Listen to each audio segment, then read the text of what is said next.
Okay, so mini lecture 2 in this series of AREC173 lectures on deforestation agriculture in the Brazilian Amazon. I'm going to share my screen again. We can get back to this section, which will focus on agriculture, the link between agriculture and deforestation.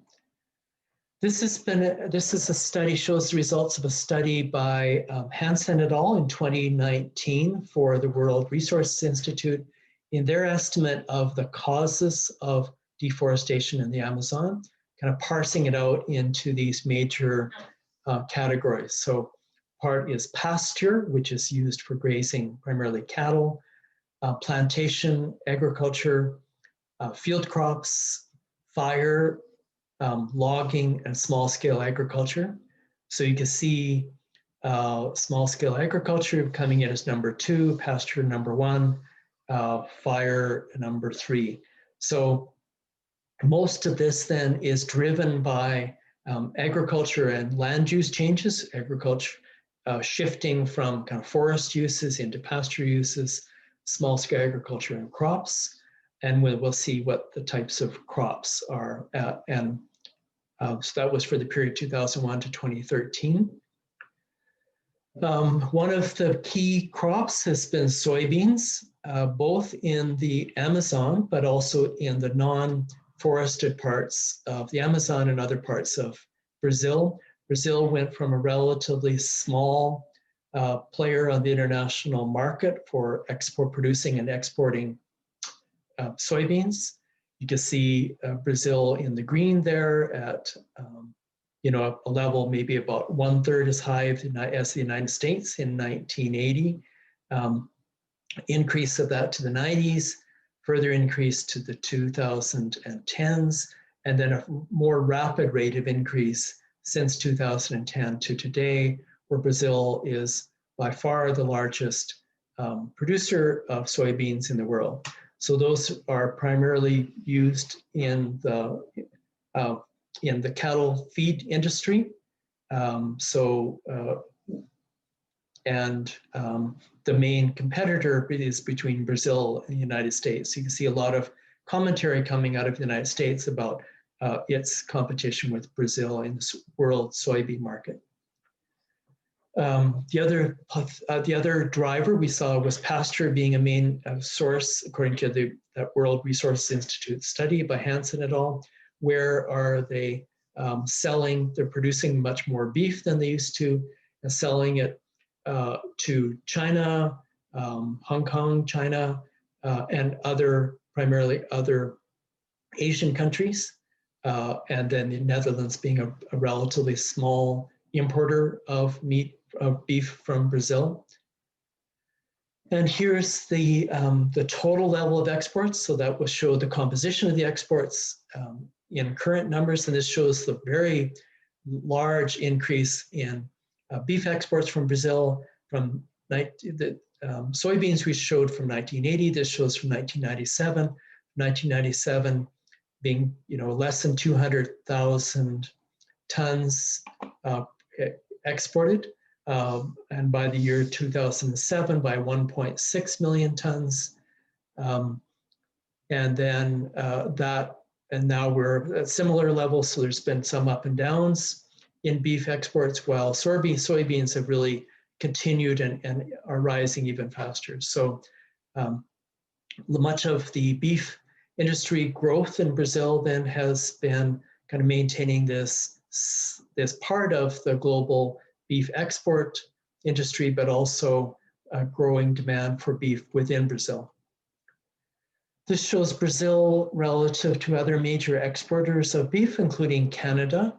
And you can see the green dot shows matches with the right-hand legend of the value of beef exports in billions of dollars, and the right hand being thousands of tons of beef.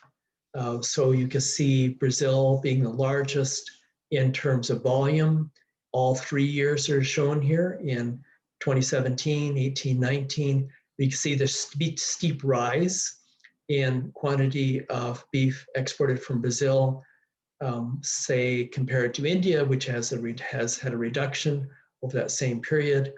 The green dots show that Australia and the United States are the largest, earn the most amount of money from their beef industries, perhaps because of higher quality or perceptions of higher quality or selling into higher quality markets than Brazil. And you can see where Canada lies on that as well. So Canada being the number, what, 7 or 8 country in the world in terms of beef exports. So we've seen then, these big drivers. 2 big drivers then are encroaching into the Amazon with agriculture. One is for pasture production and beef. One is for soybean production. Soybeans both exported but also fed to cattle within Brazil. So cattle and the beef industry is sort of behind that.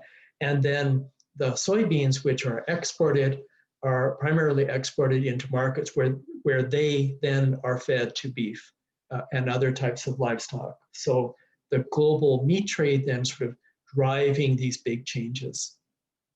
Okay.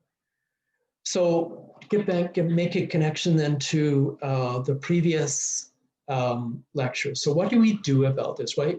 There's this major challenge of the environmental costs of this rapid expansion of beef and soybean production in Brazil. Is intensification part of the solution, right? So if we had better quality beef production practices, say, example, more productive pastures, or would that allow beef producers to produce in a smaller area and kind of spare land in the forest from being cleared?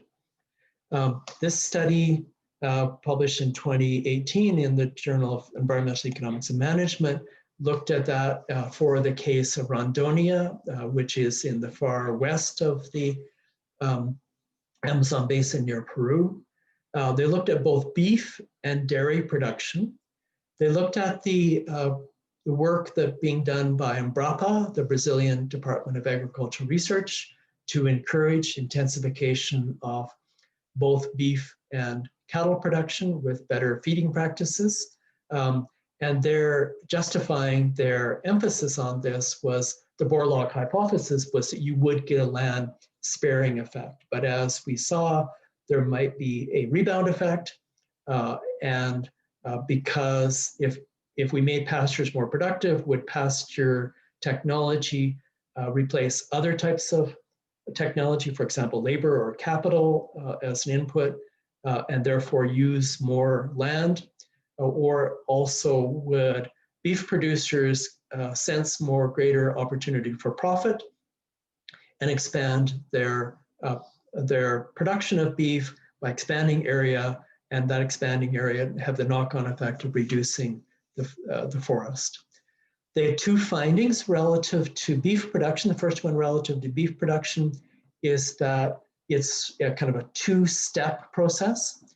What they could tell in Rondônia was that intensification of pasture productivity first led to deforestation. So first led to a Jevons paradox of a rebound effect being larger even than the kind of yield gain effect. But that over time, that stabilized, and we had then a decreased demand for pasture, where the Borlaug's hypothesis kind of held overall. So that's a pretty kind of complicated story.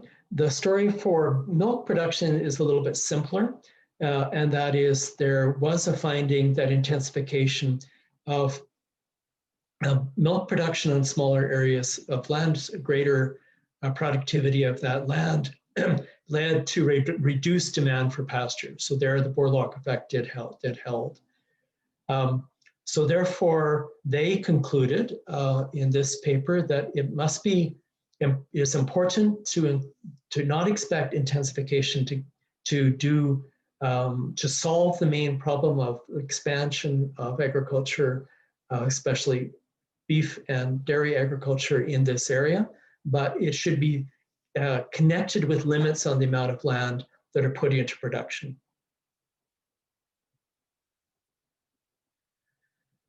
So that's so we know that intensification of agriculture may be one of the causes actually in expanding agriculture production. What are the other causes that are found? So this is a study on law enforcement and deforestation from 2019 again in Brazil. They found really a large number. So we've got at least 12 different or 11 different causes here. They found that that world prices were important, and so we have soybean and beef as the major commodities coming out of the Amazon. World prices, which make those more attractive, and demand conditions.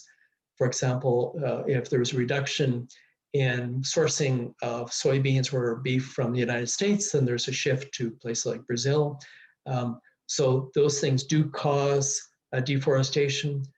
Timber, we saw that timber was a relatively minor cause of deforestation, but global timber prices do matter. So as timber demand goes up, then deforestation goes up.